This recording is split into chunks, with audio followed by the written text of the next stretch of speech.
नमस्कार मित्रांनो, स्वागत आहे आजच्या नवीन ब्लॉगमध्ये. तर आज इकडे आलो होतो, ह्या घरी बांधकामाकडे आलो होतो सकाळी कारण नळ नाही आले. तर इकडून मोटर टाकली अशी डायरेक्ट तिकडे अरुणभाऊच्या घरापर्यंत.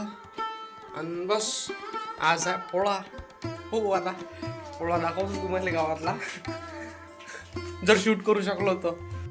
का हो परी माती घाल चोर राहिली माझ्या घरची.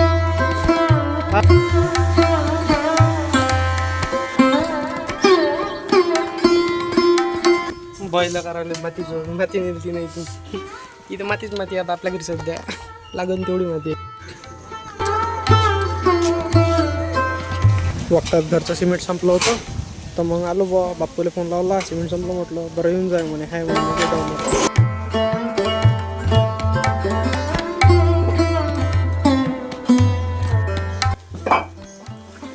मग कुठं शेवटी चालू झालं गड्ड्याचं काम. कारण काम करणं अर्जंटच होतं. पोयाही होता अनाशीचा, तरी काम चालू राहिलं. कारण पाणी जर आलं असतं तर गड्डा खचण्याचे चान्सेस होते. घेतलं होतं मग तेल तेवढं खसाच लागलं. माग जर टिकून घेतलं असतं हे बरोबर आलं असतं.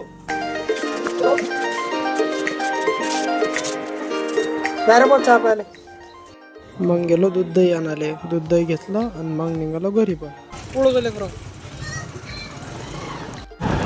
हे पोळ्याचे तोरणं बांधलेले असं, म्हणजे याच्या खाली आता बैल उभे करून संध्याकाळी चिठ्ठी घेतली आता तुषारदाजवळून डबल काढायला या म्हटलं चिठ्ठी.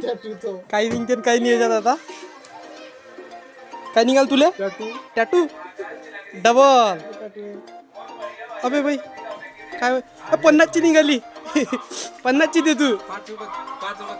5 रुपयात 50 रुपये निघाले. बाय पहिल्यांदा चिठ्ठी खोलली आणि 50ची निघाली. खरोखरची होय काय हे चांगलं निघालं. अभि भारतीय रिझर्व्ह बँकची होय. अरे पण हे महिना घे 50ची निघाली. तू टॅटू लाव दे. आता त्याच्यातलेच 5 रुपये काढ आणि मला 45 रुपये वापस दे. स्टॉक मध्ये पाहिजे 50ची लागली खिशात. काही बैल सजूनही तयार आहे. आता संध्याकाळी पूर्ण सजवलं जाईल. इकडे घराकडे आलो आता, तर गड्डा बांधून पूर्ण रेडी आहे ओके मध्ये. थोडंसं ते पोळा नेमका असते काय बा आपल्या इकडे एक तुम्हाला आयडिया देतो. म्हणजे माहीत आहे कोणाच्याकडे काय विषय आहे तो. म्हणजे पोळा म्हणजे काय म्हणून माहीत तर सगळेच आहे आपल्या इकडे लोकांनी. पण तरी एक आता पोळ्याचा ब्लॉग आहे, तर पोळ्यानिमित्त ओलीशी तर माहिती असली पाहिजे त्याच्यात. आज आपण साजरा करतोय म्हणजे बैलपोळा. शेतकऱ्यांच्या जीवनातील एक अत्यंत महत्त्वाचा सण. ठीक आहे. हा सण म्हणजे शेतकऱ्यांच्या आपल्या बैलाप्रती कृतज्ञता व्यक्त करण्याचा दिवस. पाठ केलाय मला आठवून नाही राहिलं बघतात. ठीक आहे. कारण हे बैल वर्षभर शेतात काम करते, म्हणजे नांगर ओढते, पीक लावतात आणि शेतकऱ्याचं खऱ्या अर्थानं पाठबळ करतात. ठीक आहे. आणि ह्या दिवशी बैलांना स्नान घालून सुंदर सजावट केली जाते. त्यांना रंगीबिरंगी कपडे, गजरे, पट्टे, फुगे, माळा घालतात. त्यानंतर त्यांची पूजा करून तूप गुळ खाऊ घालतात किंवा पुरणाची पोळी. आता म्हणजे पोळा असला की पुरणाची पोळी किंवा तूप गुळ खाऊ घालतात. ठीक आहे. ही परंपरा म्हणजे कामाचा मान राखणं आणि निसर्गाशी कृतज्ञ राहणं याचं सुंदर प्रतीक आहे. म्हणजेच बैलपोळा आपल्याला शिकवते की आपलं जीवन सुखकर करण्यासाठी जे आपल्याला मदत करतात त्यांना पण मान देणं, जसे बैल त्यांची काळजी घेणं आणि त्यांचं महत्त्व ओळखणं किती गरजेचं आहे. ठीक आहे. बस एवढीच माहिती होती. आणि बैलपोळ्याच्या हार्दिक शुभेच्छा. कारण ह्या ब्लॉग कधी येईन काय येईन काही माहीत नाही मला. बस एवढंच सांगायचं होतं. आणि आता वेळही झाला. किती वाजले? 2:45 वाजले. जवळजवळ 4 वाजता पोया भरते. कपडे बदलायचा आणि थोडंसं पोया पाहायला जाऊ. काय किती जोड्या वर्षानुवर्ष जोड्या कमी होऊन राहिल्या गावातल्या.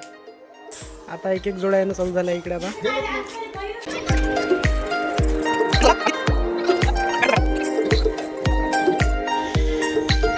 जोड्या सगळ्या आता पोळ्याच्या तिकडे जात आहेत.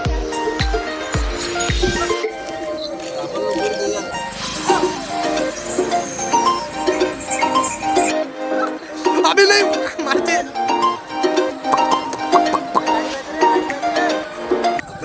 गाडीवर आरामानं पकडा. आराम पकड. कोण बे असं कोण करू राहिलं बे. आमचे महाराज आले आता पोया पाहिले. VIP member.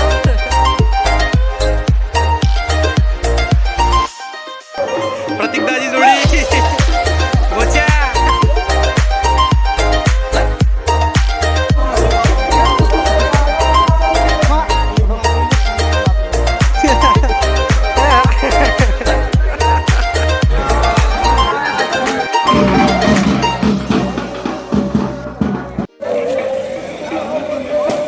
वक्ताचा एसटी आली आता. गर्दी एवढी आहे का बोलायचं काम नाही रोडनं.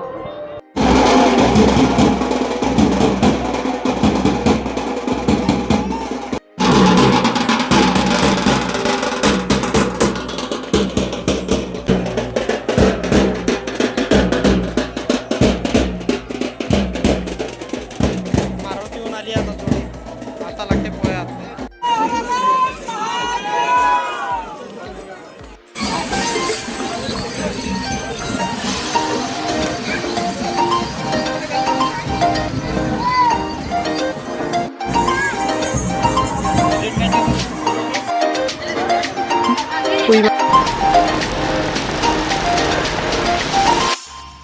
गावातला बैलपोळा एक नंबर निपटला.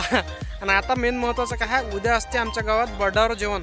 म्हणजे इंद्रपुरी महाराज देवस्थान म्हणून आहे, तिथं असते आमच्या इथं जेवण. म्हणजे कसं आहे, आमच्या गावात करीच्या दिवशी ना आमच्या गावामध्ये म्हणजे सप्पा लोक मटण नाही खात, अंडे नाही खात. बस 10% जे असते ते जे कन्फर्म वाले असते ते तर खातेच रे बाई. पण कसे बनेपर्यंत 90% लोक काहीच नाही खात आमच्या गावात. कारण दुसऱ्या दिवशी करीच्या दिवशी आमच्या गावात कार्यक्रम असते इंद्रपुरी महाराजवर. तिथं म्हणजे समजा पूर्ण सार्वजनिक कार्यक्रम असते. आजूबाजूचे जे एवढे खेळ असते तिथे सगळे लोक येतात. आता मी तिथेच चाललो बर्डावर. रात्रीचं समजा काय आहे मॅनेजमेंट लावणारे तिथं आधीच पोहोचले आहे. तिथं सजावट समजा मंदिराची काय आहे ते करणारे. तर बस ठीक आहे, पहा आता समोर ह्या कारागिरी मेन.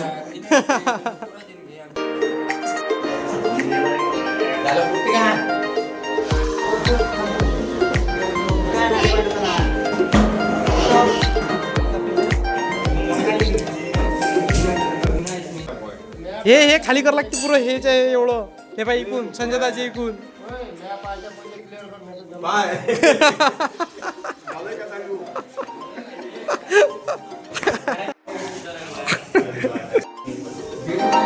गती गती त्याला स्वस्तिक सहकार्य मिळाला होता. पहिलं वाटलं का बस हिरो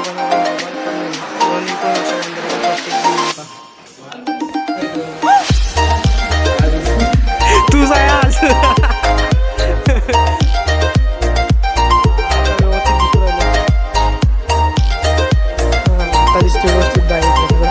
समजा कापकूप चालू आहे सगळे इकडे. तिकडे माणसं लोक पण बसले. आणि इकडे बाया चालू आहे आता.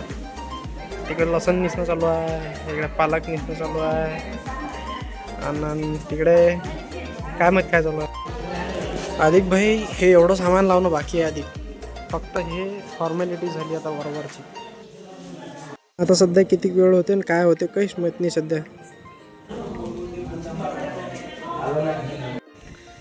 तर ठीक आहे, आजच्या ब्लॉगमध्ये बस एवढंच. आवडला असेल तर लाईक करा, नसेल आवडा शेअर करा, फास्ट असेल आवडा सबस्क्राईब करा. कारण मी बर्डावर आता आणि ह्याची पूर्ण कामाची प्रोग्रेस जी आहे हे पुढच्या ब्लॉगमध्ये येईन, उद्याच्या ब्लॉगमध्ये. ठीक आहे, भेटू पुढच्या ब्लॉगमध्ये. बाय.